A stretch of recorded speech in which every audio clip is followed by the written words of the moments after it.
start with a 3-inch piece of round wood.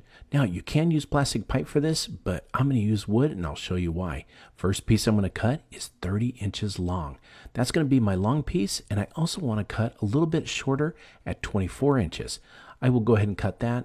I have a miter saw, makes it easy. I'm also going to use a 16-inch piece of board for the base, but this base is where I'm going to need to drill 2 pilot holes. I'm going to use a drill bit that's just smaller than the screws. Using the same size drill bit, I'm going to drill down the middle of the 2 round boards on each one. We're going to take the wood screw, it's about 2.5 inches long, and we're going to barely put it through the board. I'll show you where. We want just the tip to show because that helps line it up with our posts. We're going to put 2 of these screws in to start, and then we're going to line it up with our pilot hole that we drilled on the round posts. Put that in, secure it all the way, start with the small one, and then you're going to go to the bigger one and do the same. Once you get that secured, look at this. It's actually super strong and holding up just like we need. Next, we're going to take it outside and we're going to spray paint it.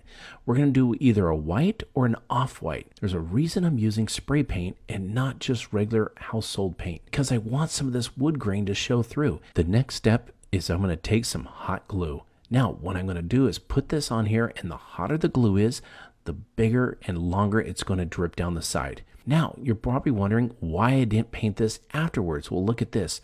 Once that hot glue dries, look at that color. It looks like melted wax. Next, we're going to grab an oversized Easter egg. We're going to need the base of this, and we're going to do the same with the hot glue. Put it on the bottom, and we're going to secure it to the post. Take that same drill bit that we used earlier and put a drill hole right in the back, what we'll consider the back. These fairy lights are great. We're going to unravel it and pull it all the way through that hole because we want all these lights to be inside this Easter egg. We've got to secure the switch to the back. Again, just takes a little bit of hot glue. Make sure you don't burn yourself and just secure it right to the back. In about 10 to 15 seconds, it sets up. Then we got to take all the light strands and put them inside. Don't push them down too far. We want them to pop up after we're done. So secure the top. Let's decorate it with the bow and some holly or anything you want to make it look good. Light it up and look at that.